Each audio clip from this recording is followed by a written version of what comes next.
Gentlemen, a series of conversation between men for men to talk about taboo subjects like emotion, behavior, culture, and mental health, just to name a few, in hopes to encourage men to embrace their authentic self and reclaim their emotional being. So join me to bring back the gentle in men.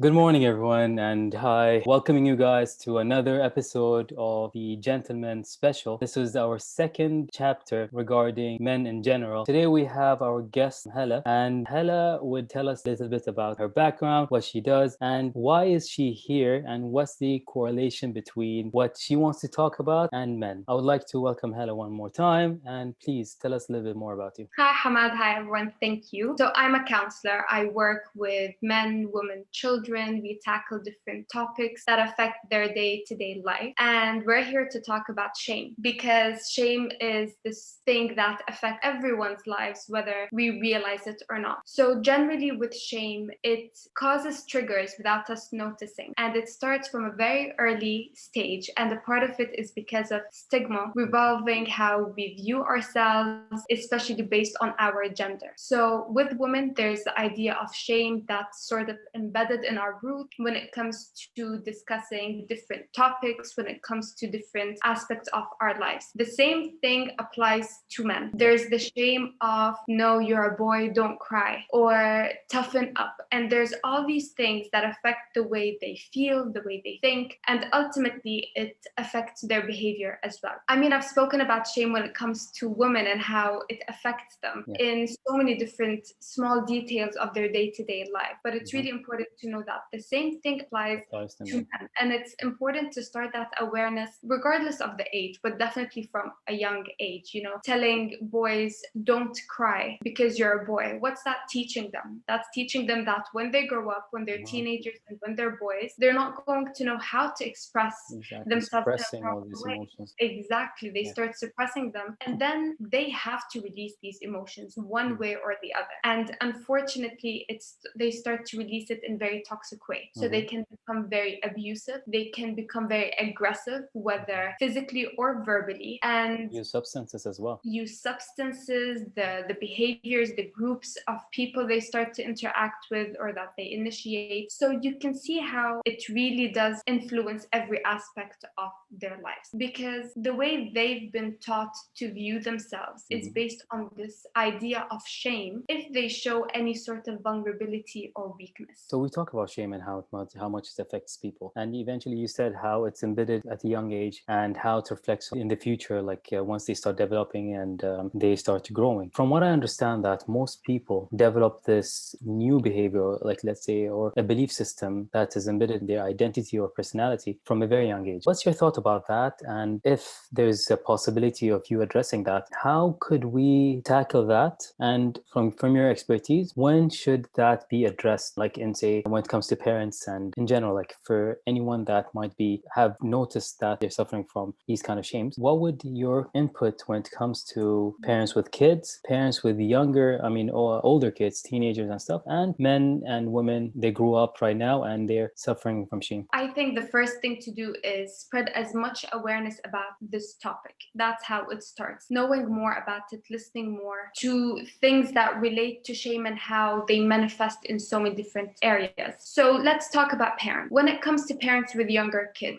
they have to have this awareness first, or else they're not going to be able to do something about it. When I work with children, I like to work with the parents as well, because 50% of the work is done with me and the child, but the other 50% remains with the parent. And the parents' cooperation is needed. So we start by talking about this. So I start talking to the parents about it, give them a little bit more information because they're also changing their own belief system that they've passed on to their children. This is how it starts. And this is what I enjoy about talk therapy, is that you get the chance to talk to people. You get a chance to also have their input because this is their life as well. My job is not to change their life. My job is to help them enhance the different aspects of it. Some people don't realize that, even though that they might come in and they have some sort of belief system, to them it's valid. To them, that's their truth, something that it's common in their culture, in their environment. And this is something that we would like to touch upon. People, that anything that you come with, and maybe it's wrong, but eventually sometimes you don't realize it's wrong because it was natural in your environment. Exactly, 100%. That's very true. And this is why having the opportunity to talk about it and see that we're not changing everything, but let's improve the parts that really do need to be improved for your own well-being and for your own child's well-being at the end of the day. So these are really important things to do. Now, when it comes to older kids, same thing applies. The way I like to do it is very person-centered. So this is generally speaking, but when it comes down to it, no, you have to be very person-centered. You talk and you take each situation as it is so that you're able to help based on their reality and their circumstance. But generally speaking, it's having that awareness, it's having these open conversations that, where we can put things together. But essentially, the main point is to help move past this and allow children to express in healthy ways. Because you have parents coming in complaining that they don't listen, they misbehave, they're not studying, they're hanging out with the wrong groups, Proud or and groups, yeah. exactly, and all those things. But it's like, okay, no one is blaming you. Let's deal with the situation as it is now and let's move forward. And then my job as a counselor, and I like to practice psychotherapy as well, and the modalities I apply here so that we can change the belief systems or the core limiting core beliefs. And it's not a matter of blaming or victimizing or saying, oh, it's because it's that. So another thing is parents start to feel really bad. They go like, oh, it's my fault. We'll move past that because that's also shame. Shame leads to guilt. And you're constantly feeling guilty. You're constantly feeling like you're not good enough. This will not change the cycle. This will only increase the shame and increase the guilt and do nothing to change this behavior. So this is when I come in and we try to work on that to move beyond it. Before we go there, because this is related to parents as well. Do you find both parents showing up when it comes to the work that's needed to be introduced to the children? Or do you find mostly mothers who are more influenced into seeing a counselor? Could you touch upon that, if you don't mind? Sure. It really does depend on the parents. It Okay. depends on their family dynamic and who is invested in what. Sometimes it's, let's say, if it's a boy or it's a girl. And honestly, it really does depend. It's very variant. However, I still think it's important to talk to both parents. And then again, depending on the situation, whichever parent, in some cases, you have one parent more involved in one area or the other, and then we work on that. But it really does depend. I would like to ask you, why did I ask, is because I've realized too, like I've noticed this is something that has been going on in our culture. Talking to a couple of friends as well, and regarding this matter, I realized a lot of the men, let's say the father figure in the relationship or the household, let's say, always come in with the aspect of, I know how to raise my children. I don't need anyone telling me how to raise my children. And they have that mentality. And that's why I would like to ask, because I know not every men in general are not always open, and the woman usually has this influence. They'll take the children and eventually she will bring her husband along with. So that's why I just wanted to know from your perspective, does this happen? And have you met any men with this kind of belief system that, you know what, I know I've been raised in a certain way, this is how we've been raised, and this is how we want to go generation after generation? So just I would like to hear a little bit more about that. I've actually faced it with both. I've faced it with fathers who were like, no, this is the way it's done, and he's a boy, and this is how we raised them. And I've also faced it with mothers who felt like, don't come and tell me how to raise my child. And it's like, no, I'm not here to tell you how to raise your child. I'm here to help you. You're here seeking my help, or, I've got this responsibility. So I've got to share this knowledge with you for your son's or your daughter's sake. This is why I started by saying talking to the parents, working with them, and having that awareness is really important. I'm not trying to tell you what to do with your child. However, you're seeking my help to help you with them. So this is why I like that approach, and I like talking to the parents and letting them know that, okay, so we're here as a team to help your child. And some parents are just so cooperative, because at the end of the day, if they're seeking this service, they're seeking this help, that means they want to help their child. And this is, let's say, one of the resorts that they actually came for. Definitely. And I have so much respect for parents who do that, because a lot of them, you can see that maybe they're feeling guilty, or they feel like, am I a bad parent? So again, the shame and guilt in them is triggered. And then it's like, no, it's okay. It's fine. It's happened. Let's move past it. And it's not necessarily their fault either, by the way. So this is also something really important to know. Before the pandemic, they go to school, so they're interacting with other children. They're seeing other adults. Maybe it's something that happened in an incident in a school with another kid, another parent of another kid, or a teacher. Yeah. Also within their family, maybe there are other family members that are very influential that made them feel this way. So it's not necessarily the parents. This is really important for parents to know. It doesn't mean that it's your fault or you did something wrong. This could just be a circumstance. This could be just a character thing, by the way. Some kids are just more shy, or they're more reserved, and innately they've got this sense of shame and guilt that's been generationally passed down, perhaps. So the examples and the reasons and the triggers for it are endless. This is why I say I like to take it case by case and see what the situation is and focus on that so that we can move past it. Let's go to the grown-ups right now. It's never too late to work on yourself. I love the opening statement. Yeah. And better late than never, because once you take the very courageous step to do something about it, this is your first step towards a healthier lifestyle, a healthier belief system, because we all function on our own belief systems, and we've all got beliefs that help us move forward, and we've got ones that limit us. So this is what we focus on. Shame is one of those things, and it's a huge one because it creates a lot of inner conflict. It influences the way you think, the way you view yourself, the way you view others, the way you view the world. It manifests into different ways, such as your inner critic, things like your image and your appearance, the career path that you choose. It's endless. So once you start recognizing, and sometimes you don't understand why you get to the point where you think like, okay, everything's fine, everything is going according to plan, but something is wrong. I've got this inner battle inside of me, and a lot of the times it's embedded in things such as shame. That's the first thing for people to know. Take the step, do the work, and don't think about, oh, it's too late now, I cannot change. Everyone can change. You just have to want to change. Be willing to do it. And I'm not saying that, yes, it's going to be a walk in the park and it's so easy. No, you do have to do the work. Definitely. But once you do, you're not only going to feel so proud of yourself, you're going to feel relieved because you're letting go of all this baggage that you've been carrying on for so long. I'd like to take it a little bit into one of the main things why I have you here today, which is men and women are part of society, and they come together to create families and make the society grow. And shame within relationships is one of the main things that we notice a lot, because I come as an individual, meet you as an individual. When we come together, these two individuals sometimes might be influenced by one another. Someone might be more dominant than the other. Sometimes we lose our identity just to please the other. So especially like from a male perspective, I would say usually we are the providers, the givers. We have the upper hand in most relationships, and that's why sometimes we come in and there's a lot of shame in regard to this matter, because maybe we are not well prepared, coming into this relationship. So you get to see there, it's like walking on thin ice. We kind of try to calculate every step before we take it, the way we talk, the way we act, just so that we want to showcase a certain identity. And why I'm relating this to shame is because we don't want to come up as not men enough. That's exactly it. I was waiting for you to finish because I wanted to say that this is the exact reason why men think this way, and it's part of shame. I don't have the upper hand. I'm not man enough. I'm controlled by a woman, and this idea that is a big no.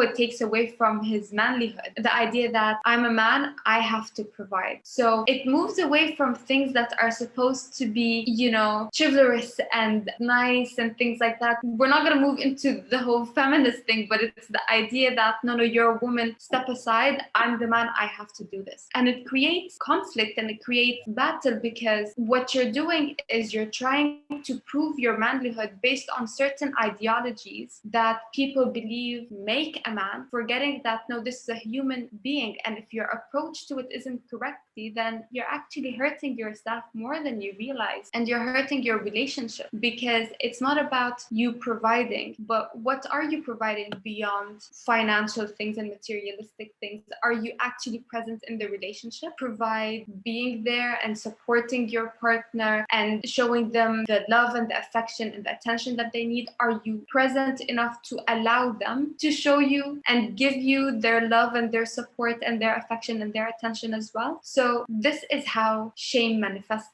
itself in relationships with men. And with women, same thing. They come in and the woman still wants to feel like she's a person, she's a human being in this relationship too. She has certain needs and she also has things to give. But there's also that shame of, no, if I do this, then I'm being too dominant, for example, or too dominating. Or if I don't do that, then I'm less of a woman. If I ask this, عيب ما بيصير, I can't do that. It's rude. It's not okay. Ideally speaking, they both want to be in this relationship, but there's so much holding her back and there's so much holding him back. And they're both focusing on the identity that they're supposed to be, the idea of who they're supposed to be in this relationship versus who they are in this relationship. And their shame is what's going to stop them from being able to have either a stable and steady relationship, or they're going to have a very turbulent and conflicting relationship. So it's either going to be very passive, nothing is going on, they're just going on with their roles, or it's going to be very turbulent because they're constantly clashing, they're constantly trying to prove something to the other. So I come in and I'm trying to prove that, no, I'm a woman, I'm independent, I can do all these things, and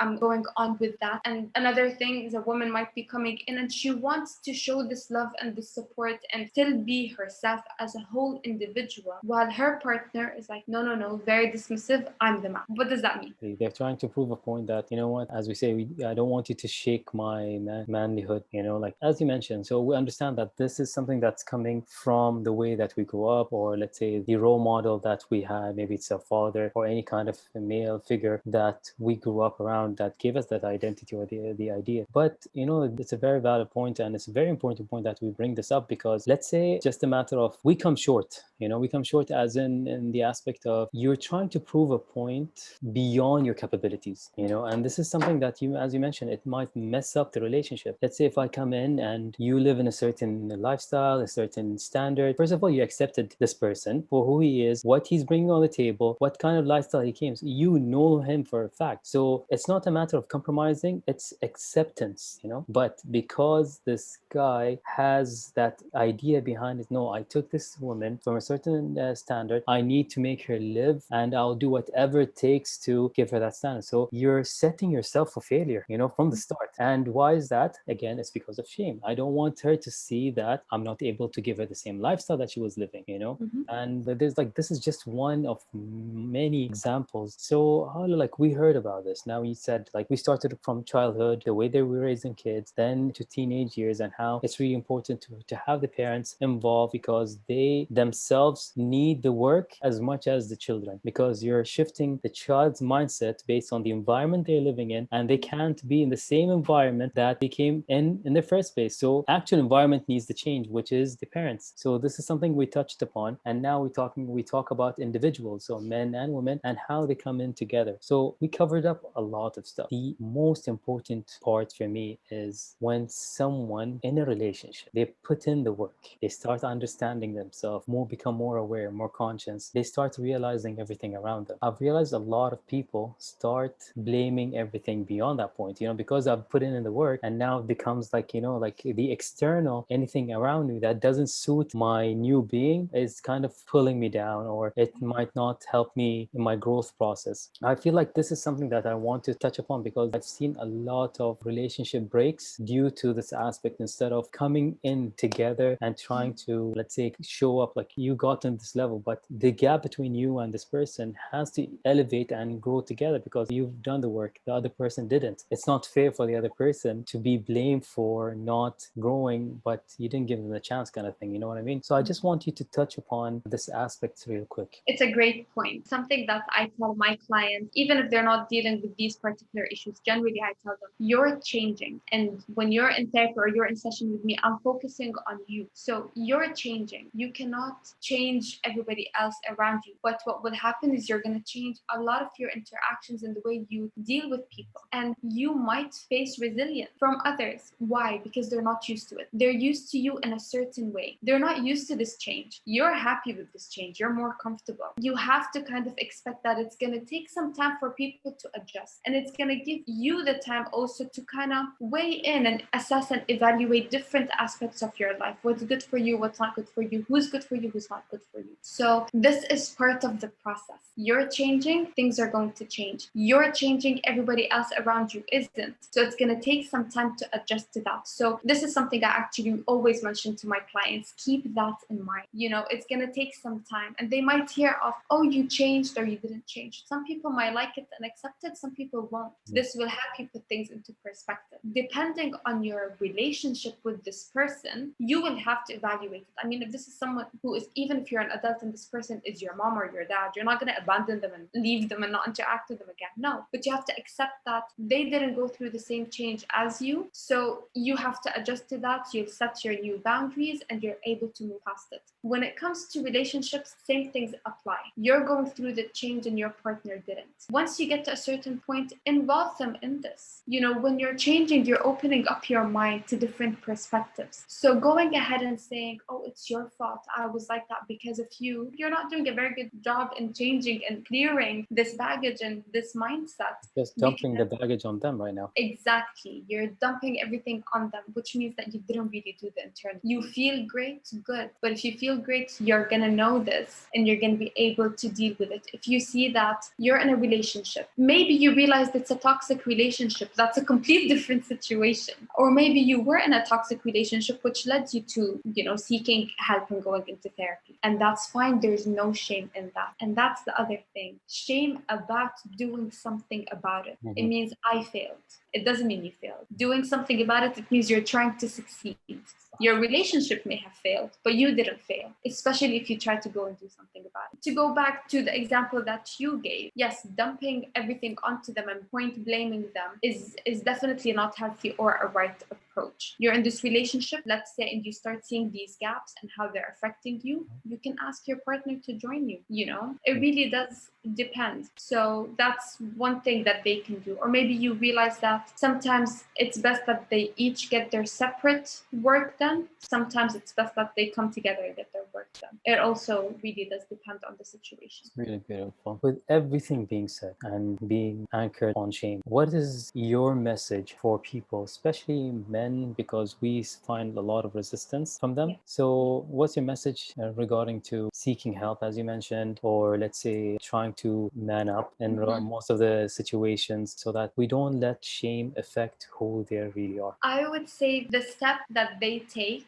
toward healing themselves and working themselves and changing influence of shame in their lives is one of the greatest things that they could do for their manhood. So if we're going to say man up and do something about it. You're a human being at the end of the day, and you are an individual. You are a husband, you're a father, you're a son, and you're going to grow and you're interacting with people and you're going to influence other people. What kind of imprint do you want to leave behind? Not just for the sake of your children or your wives or your parents or your friends and family, for your sake as well. You know, you're here for a reason. What are you going to do with it? It's really important to know that there's no shame and no judgment when it comes to working on yourself. Everybody is a constant work in progress. And it's really important to know that, no, this does not affect your manlyhood or your masculinity. Actually, it really does in the eyes of many women, professionals or not. It makes you more of a man because you're doing something about it. It means that, you know what, I'm courageous enough enough to do something. I'm courageous enough to heal, to work on myself, because I don't need to prove my manhood with what I can provide financially or materially. That's not what makes you a man at all. It's how you are as a husband, how you are as a father, how you interact with people, how you behave, how you choose. Those things are going to help you grow. However, shame, if you remain in that mindset, is only going to hold you back. And the main idea is to move away from thinking that you're not enough or you're not man enough, because that's what shame is, man or woman. It makes you feel like you're not good enough, that you're not worthy, that anything you do is insignificant. Not worth it, yeah. It's not worth it. So no, we have to step away from that mindset, knowing that when you do that, you're changing that belief system and you're able to live your life the way that you want to. And it's unfortunate because there's so many men who want to express in a certain way, but they're so scared. They're afraid that that takes away from, how much of a man people view them. And it's actually the quite opposite. So it's really important to keep that in mind. Beautifully said. I love that. And yes, because more or less, if we don't put in the work, that's a choice. We're taking the choice of not doing something about it. So manning up is actually doing something about it. And I love that. And this is something I myself, I've taken the step to put in the work right now. And I've seen the impact it had on me on a personal level and on every circumstance that came along in my life. So I'm advocating now about it. And I created this men's circle just so that I create the space for them to take the first step. Because once they take the first step of understanding it's okay, this is where they open up, and I could send them to counselors like you, to psychologists, to relationship counselors as well, or relationship therapies and stuff like that. But holding back is the hardest thing. And this is where having this kind of heart space where people could come in and just be authentically themselves is the first step towards change. So I sincerely love how you put it, and I would like to end it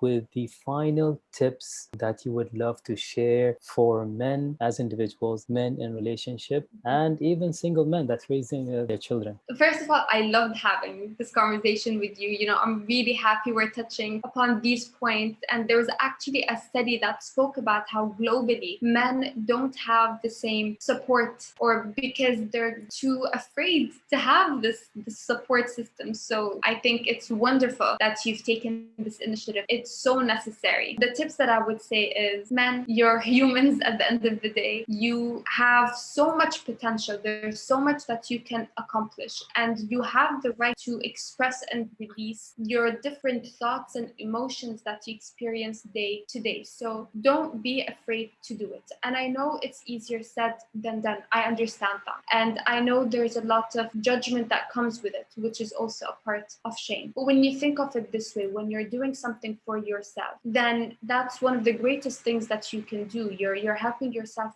grow in so many different ways. And it's like you said, you will see how it helps you grow on an individual level, in your relationships, at work, in your studies, in the way that you interact with people, the way that you talk, and the way, not just that you talk to others, the way you talk to yourself. So instead of thinking that, okay, no, I'm not enough, or I'm only enough when I fit this certain image or idea, that, by the way, a lot of women aren't really agreeing with anymore. So if anything, it's making it harder for yourself to be present in your relationship or to enter into different relationships. This is why I want to go back to the example of things like providing. You gave the example of, I'm marrying this person who comes from a certain family, is used to a certain standard of life, and I want to provide that to her. Okay, that's wonderful. Let's move away from the idea of shame and that you're not man enough. And so now the way you even interact with this person that you love and want to spend the rest of your life with completely changes, because you're no longer focusing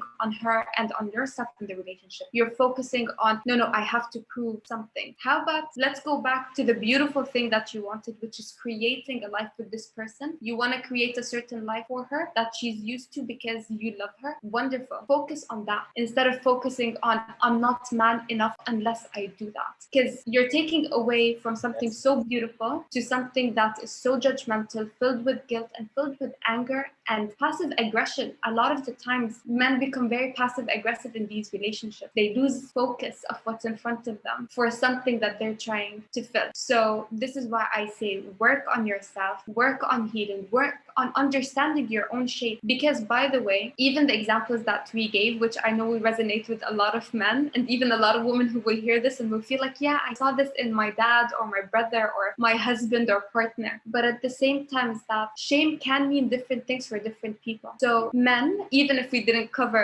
certain points that you feel, that's perfectly fine and it's perfectly normal. A lot of us and a lot of the times we define shame in different ways. You may, as a man, find one thing shameful that another man is perfectly okay with, but something else for him triggers shame. So this is also something really important. Not just one thing. It can come Not a one size fits all kind of thing. Yeah. exactly. Hala, I think men consider this an undeveloped area within you that needs more work. As simple as that. Once you put in the work, it will be some sort of a strength that will reflect, as you mentioned, in every area of your life. Consider it as gaining a new set of skills. It's like you working out, investing in a new hobby. It starts with the process. The minute you gain the ability to a little bit mastering it or just becoming good at it, it becomes easier and it becomes better and it will reflect in a better way. I love this conversation, Hala, and thank you. Thank you for touching up a lot of stuff in regards to men, relationship, childhood. This is my second project. I want to work with kids. I am big on that because I feel like if you work on them on a younger age, it will make the world a better place,